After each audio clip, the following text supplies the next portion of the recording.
Hello, Sir Aaron. Kumusta po? Radman Toys Raymond here. So, ito sir, testing lang natin sir yung unit na order nyo. The WE Glock 17 Gen 5 Secret Airsoft Gas Blowback Pistol. Okay? Yan sir. Alright, Gen 5. Okay? So, ang kasama niya sa box, no? Meron siyang mga box strap.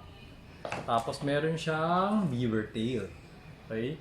So, magkaiba yung pin na gagamitin dito sa dalawang to. If ever na gagamitin mo yung beaver tail, meron siya kasamang pin, yung gold. Ang gagamitin mo. Aalisin mo yung nakakabit na pin dito. Okay? Tapos, kapag gusto mo naman gamitin yung backstrap, hindi ko lang alam kung pwede sabay. Hindi yata pwede sabay. Okay? Sige nga, pag gagamitin mo naman yung backstrap, isa kasi dito mas makapal kaysa doon sa isa. Kailangan gamitin mo yung pin na nandito. Ito. Okay? So, ganun siya. Aalisin mo lang yung nandito. Ngayon, wala ka naman masyadong problemahin kasi itong pin na to, this holds the hammer assembly. Ngayon, yung hammer assembly na yun, meron ding screw. So, dalawa yung nag-hold dun sa hammer assembly. Isang screw at saka isang pin. Kaya kahit na i-push mo yung pin na yan, kahit na makalimutan mo yan, okay lang. Mag-work pa rin naman yung barrel. Pero syempre, mas maganda pag dalawa yung naghahawak kasi mamaya umuwag yung tornilyo, matanggal yung hammer assembly. Okay? Kaya kailangan meron silang dalawa hanggat maaari. Okay? So ito yung magazine. Ilagyan na natin ng 1, 2, 3, 4. FPS test lang muna, then after nun test natin yung full auto. Okay? So, ang switch ng, hindi ko lang po sure, para nandito sa ilalim yan. So, to make it full auto, isi-switch mo to to the left side. Yung itong nasa, to. I-gaganon mo siya sa left. Yan. So, maka-full auto na yan. Ngayon, to release, kung gusto mo semi-auto, ito naman, itong nasa taas, yung upper, hihilaan mo pataas. Ganun. So, magiging semi-auto na siya. Okay? So, ngayon, semi-auto muna tayo. Test par lang muna natin. Okay? So, turning on the chronograph. Okay, yan. Ever. 0, 0.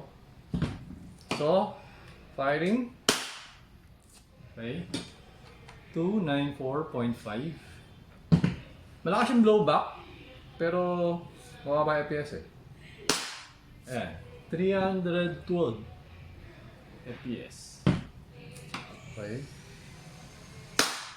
Minsan ganun kasi pag yung mga first shot, mababa talaga. Paminsan. Okay.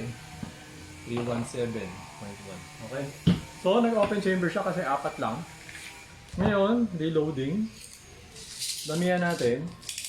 Kaya okay na konti yan kasi kapag bago kasi, hirap pumasok yung gas. So, mabibitin yung gas.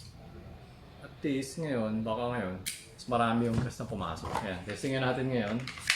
So, wait. Removing the magazine.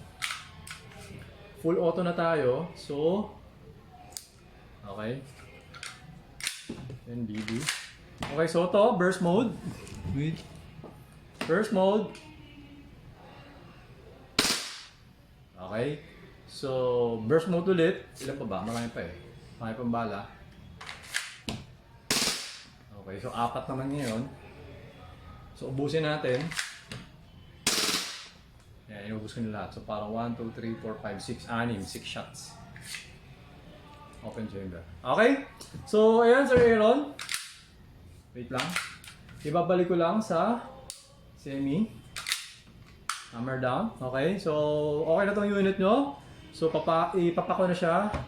Tapos, dadalhin ko na siya sa courier tomorrow. Okay? So, ayun sir. Thank you for your order. Until next transaction po, always remember to stay safe, stay great, be good, and be thankful always. God bless po sir. Bye-bye.